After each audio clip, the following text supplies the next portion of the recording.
Hi, my name is Tiago Grandi, and this is The Philosophy of Strategy, a series of interviews with business leaders, executives, consultants regarding the epistemology of strategy, or the theory of strategy.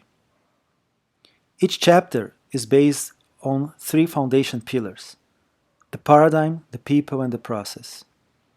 In this very first episode, I talked to David Lancefield, a Harvard Business Review author. Enjoy the show. Just to give you some background on there, uh, I love strategy and I love philosophy. I am a reader of Plato and classics philosophy, for example. And once I reached out a guy named Ketan Patel. He's an Indian.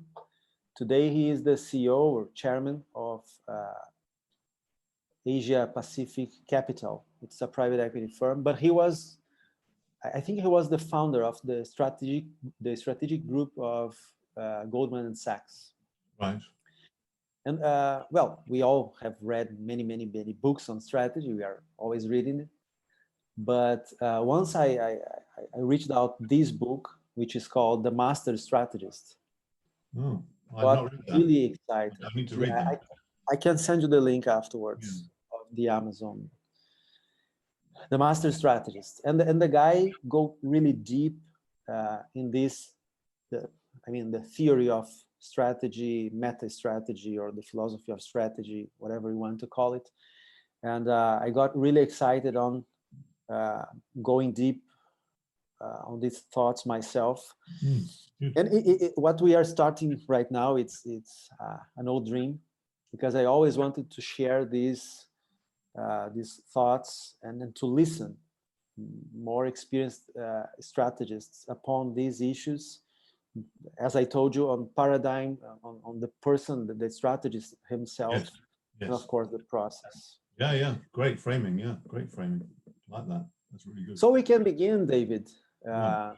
asking a very broad question. What would be sort of group of main ideas and sometimes also bias that holds the paradigm of strategy nowadays? Because I used to think that strategy, when I think the beginning of war, the war strategist, the general in old Greece and Rome, somehow strategy is based on the paradigm of fighting and somehow destroying the enemy. But at the 19th century, with the Indian Indian East Indian Company, and so the commerce and then the business uh, takes the lead, and we have all business thinkers from Alfred Chandler to Henry Mintzberg speaking about strategy. And perhaps we have a slightly change from fighting and destroying to, I don't know, what I could call to maybe reaching there, getting there first, beating the competition, to compete and reach there first, and taking the market share and capturing value first. I don't know. But nowadays, I can see another beginning, a shift on on regard of a more scientific thought, quite rational. For example, games theory on calculating and trying to optimize benefits, let's say. But I am not convinced yet that this is the, I don't know, the ideal dimension of strategy. But I would like to listen to you uh, about the paradigm. What do you see about these constructs that builds up strategy itself? You started with a big topic. Love it. Love it. I think there is a great opportunity to refresh the paradigm of strategy. I think there's considerable confusion.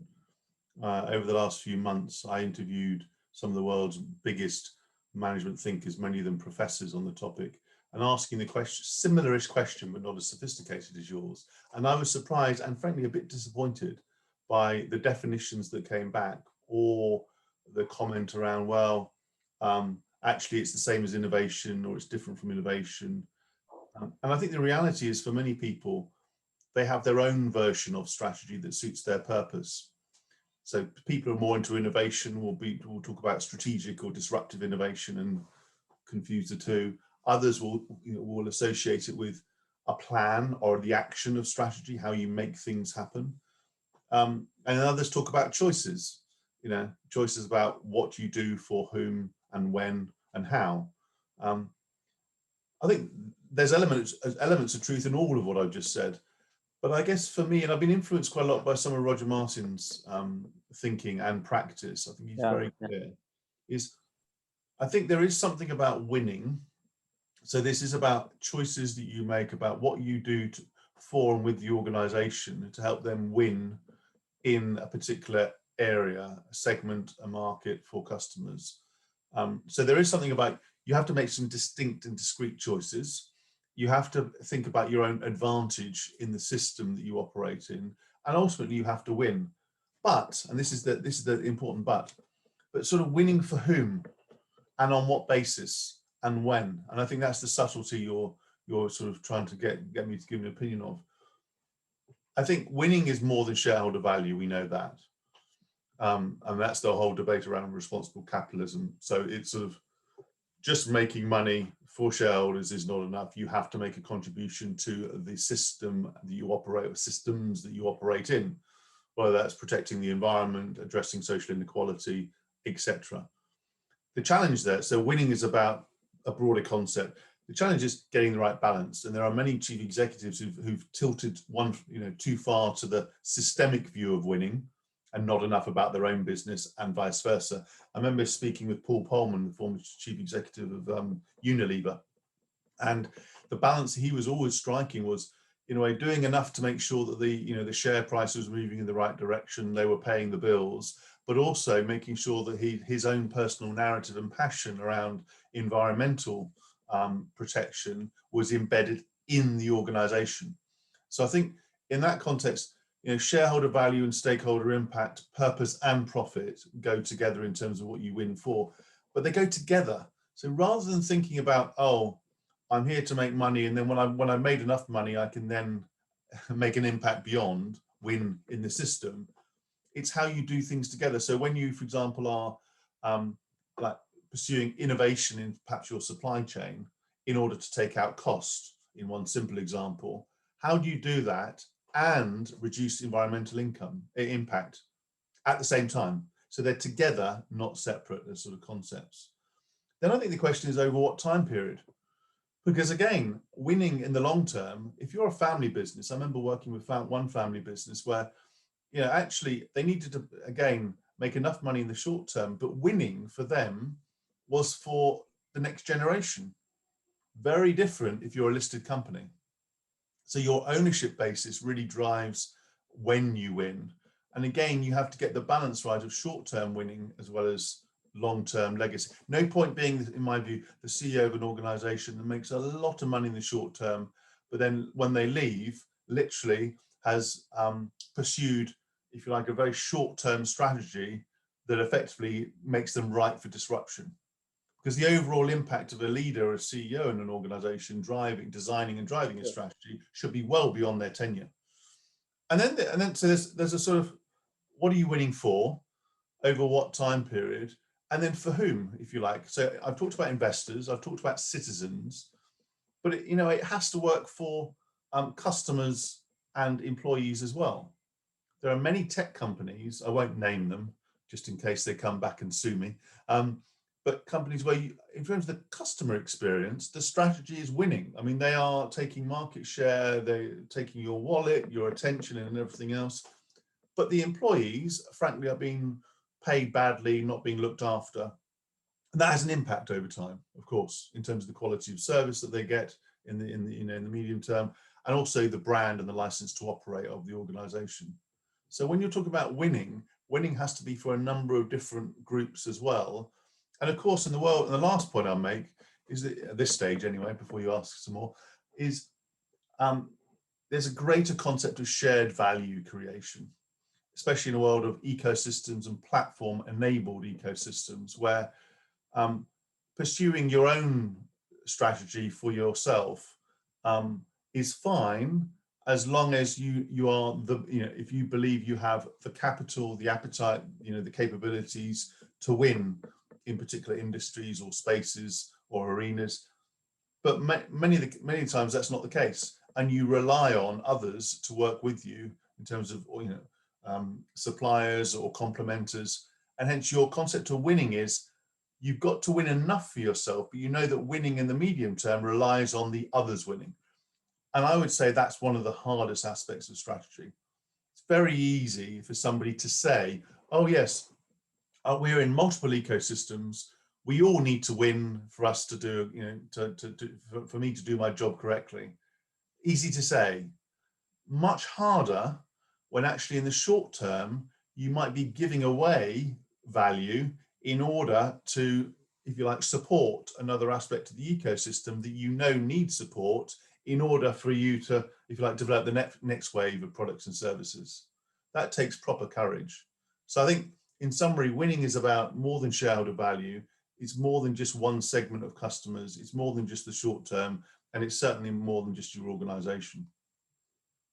Oh, that's very interesting, David, because I always think about what does it mean to win, and on regard of Roger Martin focus on choices, for example.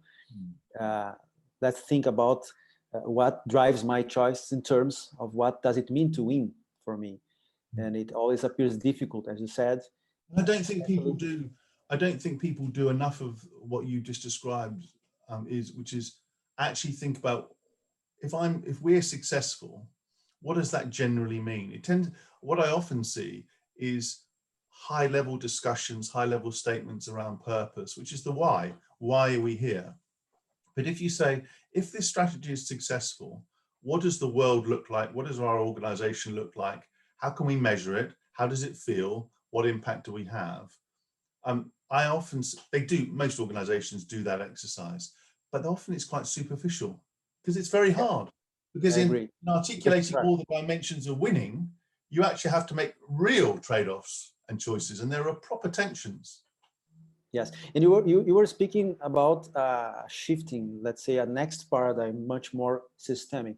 I think strategy was always a systemic field, but you were saying something really interesting. The challenge to move into a much more systemic view in terms of winning.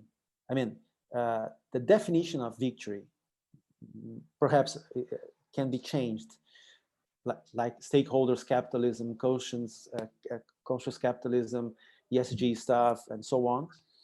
And also from a short-termist way of thinking about to win in a longer term, in a longer range.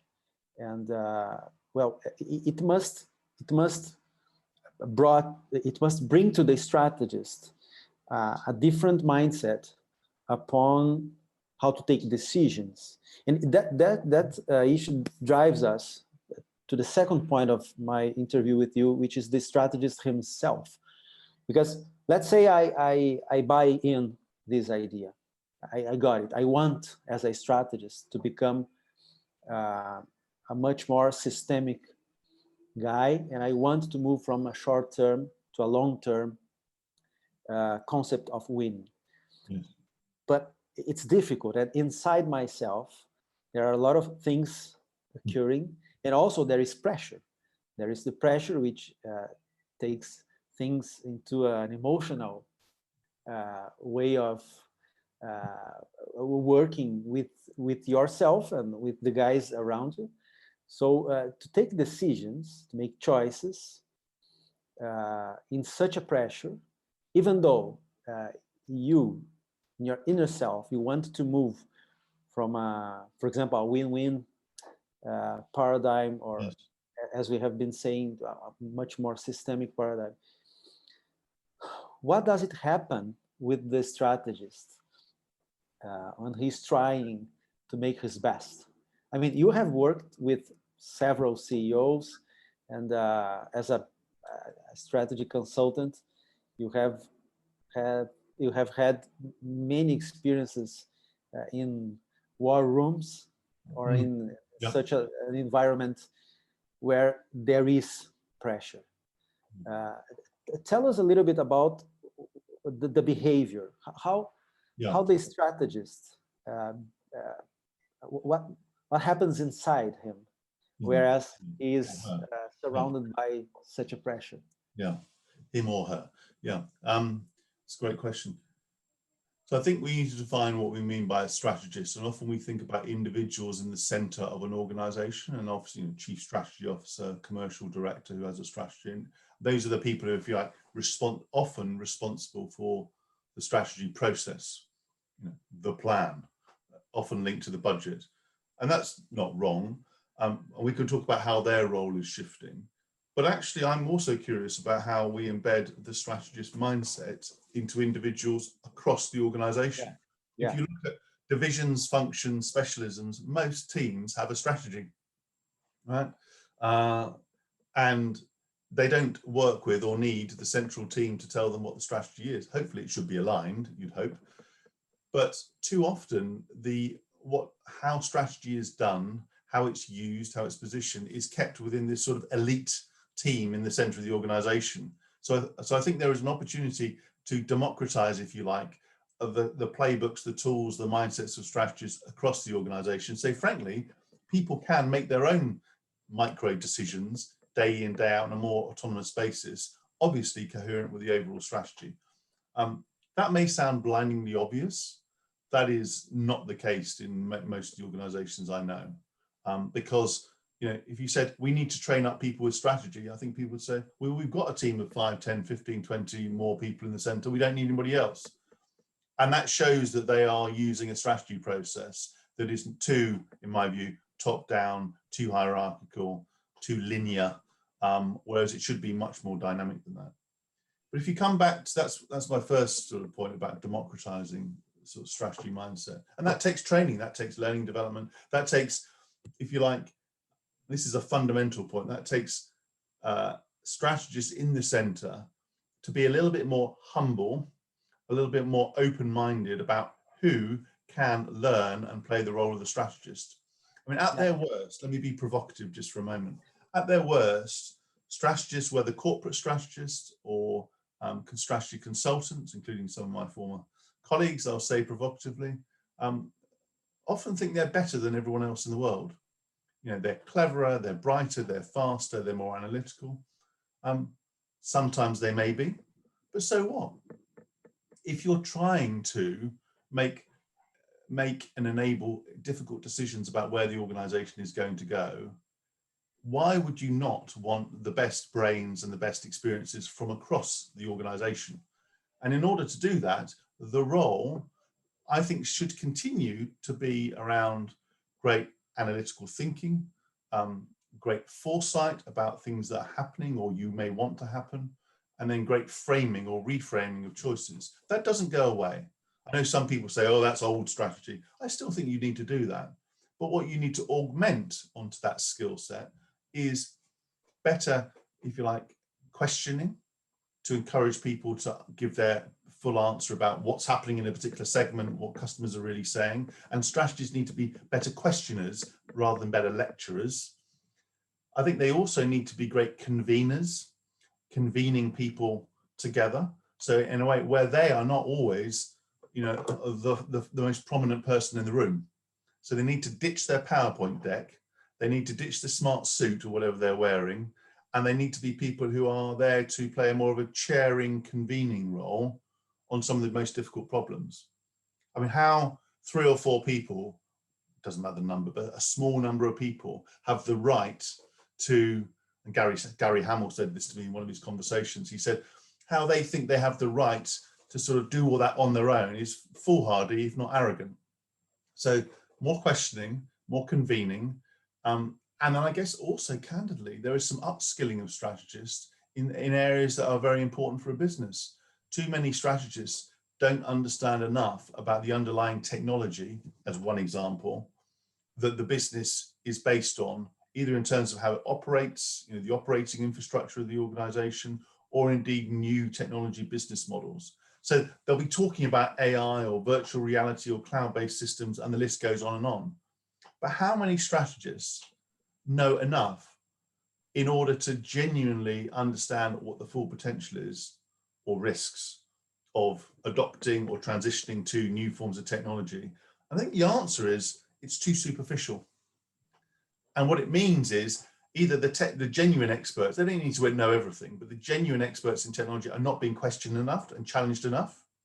So they it just sort of passes through the process, or they're presenting potential, business models all the way to a strategy that actually is just, in some cases, not correct or not necessarily playing to the full strengths of the organization. So there is, for me, technology upskilling, which is important too. And then I think there is, I've talked about foresight in particular.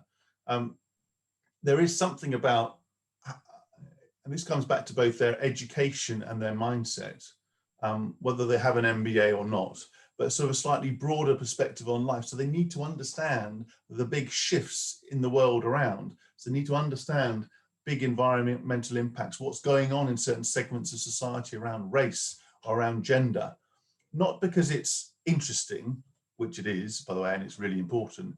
It's because if you're trying to position and frame a strategy in the context of the systems you operate in, if you don't understand those dynamics, frankly, you're either giving bad advice or you're setting the organization up to fail because some other systems operators will have a different view about what you should be doing and where you're playing in those systems. So I think there's an incredible opportunity for strategists to day-to-day play a bigger and bolder role in bringing the best of the organization, to asking more questions, to upskilling themselves and adding on to their existing skill sets. Yeah, but it comes back to your point about philosophy right at the beginning, is it's philosophy and mindset of, actually, my role is to be a catalyst in the organization and a sort of having a multiplier effect of my impact, not being the sole expert that everybody should listen to when I speak. Everyone should listen and be grateful for what I say. I mean, they're not the king and queen of the organization, are they? Yeah, even before you say about your interview with Gary Hamel, I was remembering it because I have listened to it many times. It was a really impressive conversation. Gary is one of my references since the late of the 90s. And your show, by the way, is wonderful. Keep doing it. I am a fan. I am always listening to your conversations with amazing guests. And this challenge to bring more people to the process. I like to say that we need to move into a more distributed strategy, yes. having strategists across the overall organization. But I think there is some specific challenges here, at least that I face in my clients. For example, responsibility. Sometimes we want to bring people to the strategy process and let's say make them a strategist altogether with the top management and so on.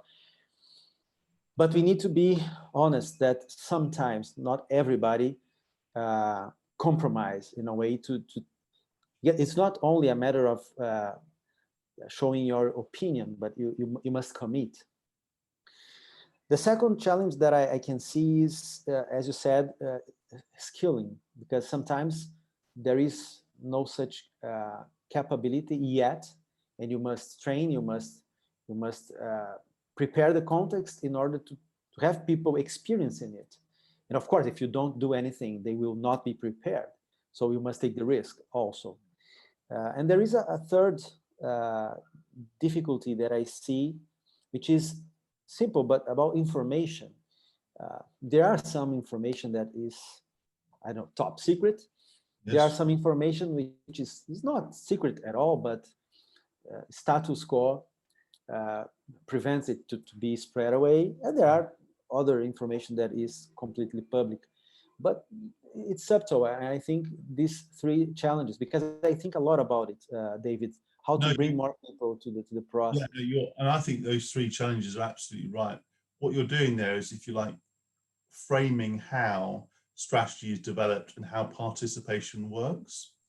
Because it's very easy to say, oh, we need to involve the whole organization in the strategy process, have more distributive responsibility, and you have these buzzwords, and then you face reality. And the reality is, my own take on what you said there is, you need enough people to know the basics of strategy concepts, terminology, ways of thinking, in order to contribute. And often they don't. So they'll be in conversations where they're asked opinions and they'll only be getting half at most of what's been going on. So that's a sort of base level of understanding. Then I think the question is on how much information do you need to know, and be open about it and say, these are the bounds. There's other things that we're exploring. It may be M&A in the future that's in confidential, or other aspects that are confident. And here are the reasons why, so people know. I mean, we are adults after all. And then I think there is something around understanding where you are in the process of development. So, I mean, Gary is an example, and others, and I have as well, used crowdsourcing techniques to, to solicit ideas. You're not going to do that every day. Right? Of course, there may be forums that you can post ideas to, but you're not going to do that every day. But what you say is, we're going through an exercise where we are developing ideas and so on. We're going to go through some filtering and so on, and then we'll be refining it. And so you need to know where you are in the process. And also there needs to be some discipline to say, once we've made some decisions, we are going to then actually implement them and actually make them happen. And of course, we are still open-minded to what's going on with our customers, competitive developments and ideas from, so we'll have the signals if you like, around us all the time, we'll be capturing them. But we're not going to be crowdsourcing every day. And we're not going to be, this is not a democratized process. We are going to make some difficult decisions. And I think it's very easy for some leaders and some people looking up to leaders thinking either it's a complete free-for-all, which it's not, it's a one end of the spectrum, or they think that actually it's a too regimented process, and they're saying, well, hang on, you're developing a strategy, and the growth bet for the next few years is this area. Hey, I'm the person who knows the most about it, or I think I do. Why can't I get in? And the reality is what you've described there in your challenges, and what I've just described myself, is you need to bound it so people know how they're contributing, they're better able to contribute, and actually that you feel that it's a sort of dynamic system, as opposed to right, we've done the analysis 3 months ago, it's shut, it's locked down, now it's being presented, and by the way, the world has to stop while we're doing that process. And that's often how strategy develop. I remember sitting in quite a few executive committees, and indeed my own organization, where I was looking at data and information, and it was months out of date. I said, this is all great. What about the fact that we just had a launch from a competitor literally a few weeks ago? And it's like, well, that wasn't in the pack. Now, yeah, I'm not suggesting you have to always respond to one particular development, but it's like we were talking about a digitally agile, dynamic organization that we're trying to create, and the strategy process was sort of steeped in the analog age. It was quite remarkable. Yes, I just remembered what Rita McGrath says about sensing weak signals and trying to find out the next inflection points. You need to get to the edge, to the fringes of the organization, and somehow you need to take the advantage of this information, these ideas, this creativity that are inside the organization but are not being used. And that has to be a norm. That has to be a norm, not a one-off. So it doesn't mean you act on the signals. It doesn't mean you reappraise your strategy all the time. But often, if you think about a new CEO or a new team coming in, they do what you just described, and then they stop, and then they go and execute, if I simplify. The signals don't stop, by the way. The world doesn't stop. But so you have to put systems in place, which can be, classic actual systems, data-based, real-time data capture. And we obviously have lots of technologies now that give you much more real-time, fourth industrial revolution, sensors and other things. But also your relationships with people, the people on the front line, your supply chain partners, the partners in your ecosystems and so on, who you're not just always going to ask them what they think, but they actually feel encouraged and incentivized and enthused to tell you and to share their opinion. our friend Chris Rangin, the founder and CEO of Strategy Tools, which is a wonderful community. We are always, right before our podcast now, we were exchanging some messages with the guys there, and Chris have taught me about to think on strategy as a continuous journey. Yes. So moving the process from the so-called strategic planning session at the end of the year, sometimes occurring each 3 to 5 years, I don't know, into a continuous journey. And I think it leads us to the third part of this podcast, which is process. The process of strategy, in my mind at least, it was always about understanding the context, the environment, taking decisions, and then, of course, you need to implement, you need to execute. So somehow 3 steps. But these 3 steps are too linear, too Cartesian approach. And I think we need now to be faster and to sense everything that is happening or trying to. We need to improve the process. I think we need to upgrade the process of strategy. And I was thinking about we need to explore using much more our imagination and not only being based on data, as you were saying. Data is always important, but we don't need to finish our process of understanding or figuring out what is happening only on a data-driven approach. Likewise, in terms of taking decisions, I think that not only choosing, but also being prepared to let things emerge. Yes. Like Henry Mintzberg speak about emergent strategies, for example. It's not only decision trees or issue trees to take decisions, close decisions, but also to keep somehow a framework, a mindset of letting new emergent strategies arise. And of course, in terms of execution, everybody's speaking about it nowadays, we need to experiment as well. Not only execute in a waterfall mode, but likewise an experimental way of implementing. I would like to listen to you, David. Again, you're a very experienced guy. You just said it. You just said it all. You've given the answer. No, please. Please tell us about what are your view on how could we upgrade the strategy product, because there are some principles that will never change. Yes. But the principles are an abstraction. When we consider the context, it is a fast-changing world. We need to, I think, we need to design a different process. What can you tell us about it? I think you've used the word context there a number of times, and I think that's a great starting point. Understanding the context for the strategy and, in a way, what you're trying to do and how you're trying to win means that you then select the tools, the frameworks, the process that's relevant to you.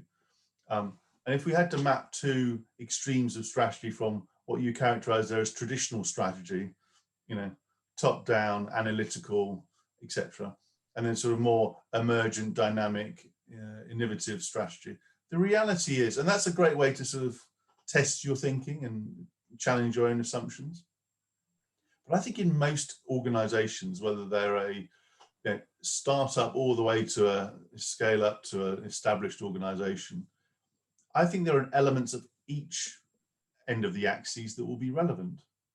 So I still believe that ultimately, even in some of the organizations, we talk about autonomous organizations like Hire or Buurtzorg in the Netherlands and so on. They say, oh, it's all about distributed responsibility. Let's be really clear. The strategy is set by the founder or the founders or the small team at the top. So in going back to that framework, you've got a bit of both. You've got high autonomy day to day, but very, very clear direction and strategy. Similarly, they will have analyzed, you still need to, I still think you need to do analysis of, customer needs, frictions, unmet needs, and so on. But then the question is how you then test them with more emergent, prototyping, innovation approaches and so on before you make choices.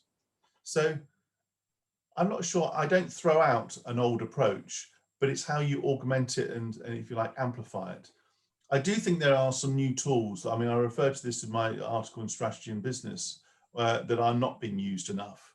Not only, visual tools like the ones that you and I use within strategy tools, which for a number of reasons. One, they help with participation. Right? Yes. People often participate more in a digital and a visual environment. Secondly, they encourage you to think differently, even if it's the same number of people, piques your imagination.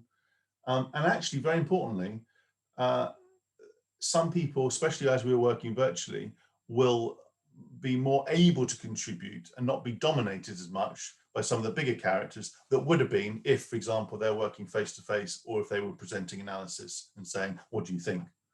So I think tools are a great way of encouraging participation and creating creativity and fostering imagination.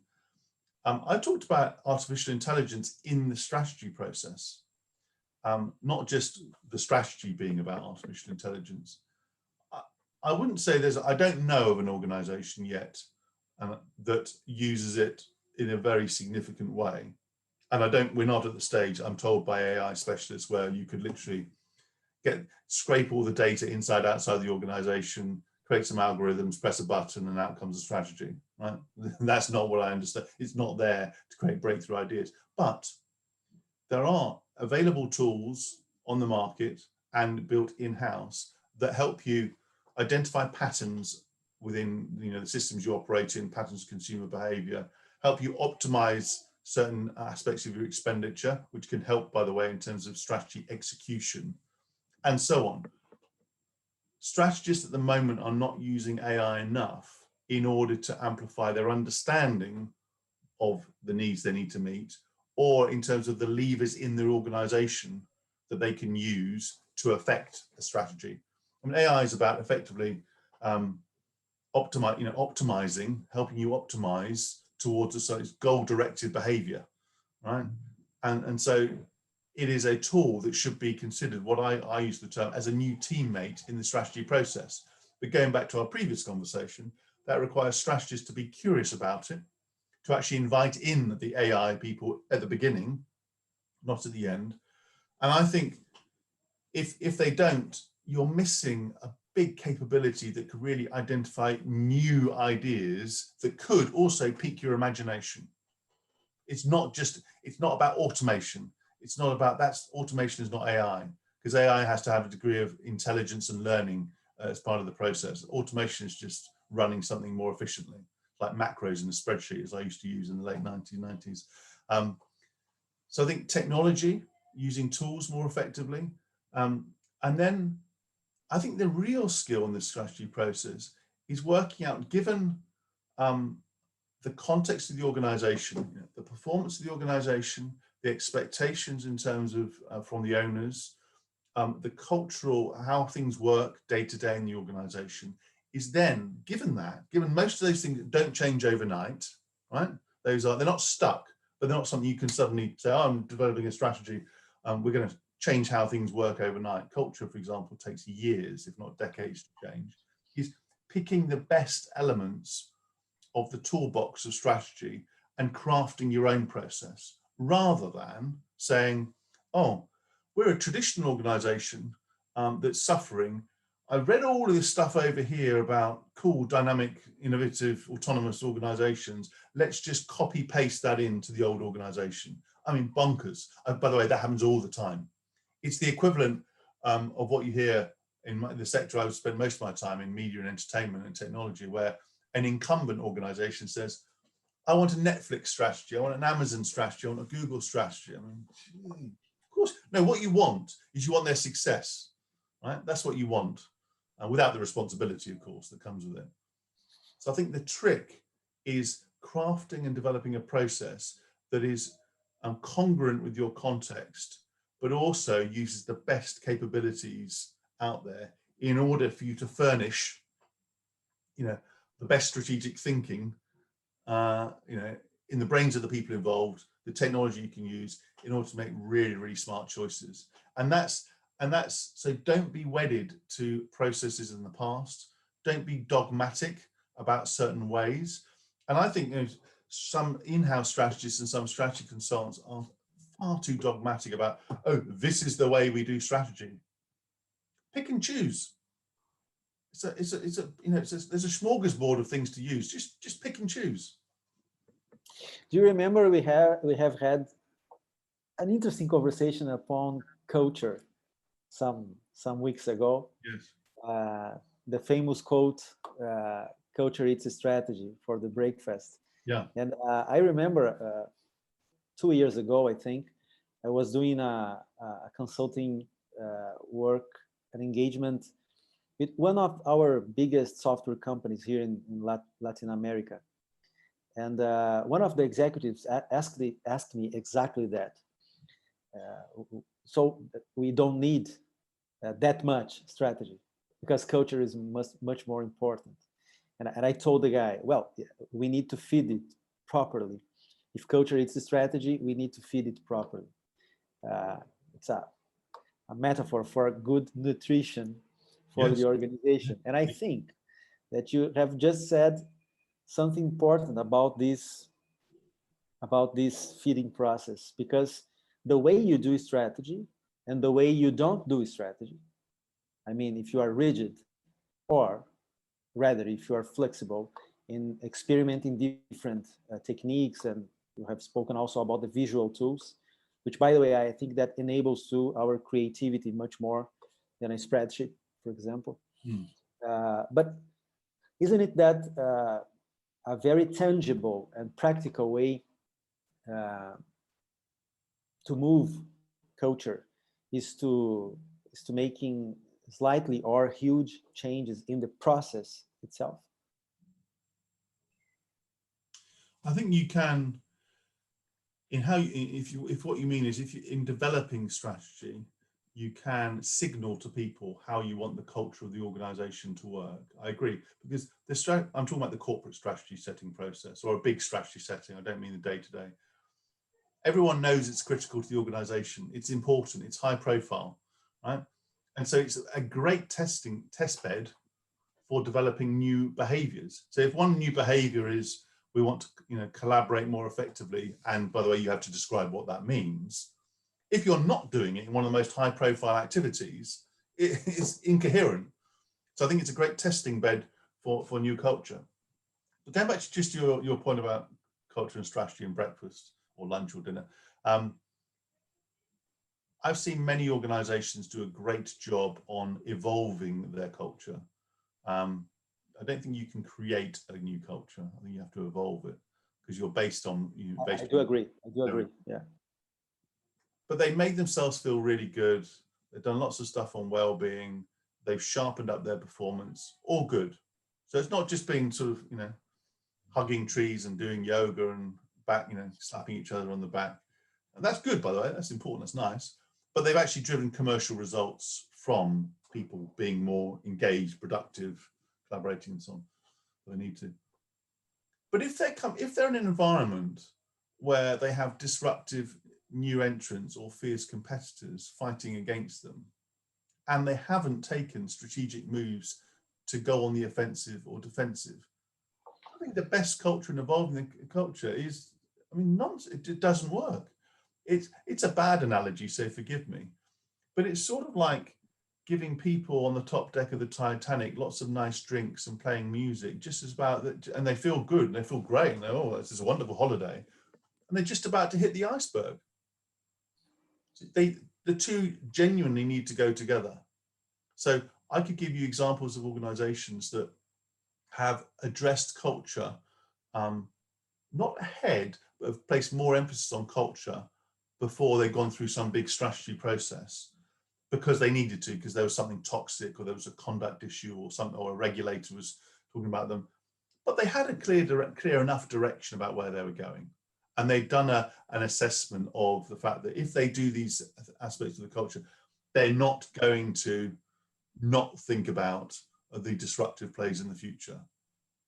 And I think, you know, there's this big thing at the moment, especially in the hybrid workplace that we're in at the moment, or we're going into, right?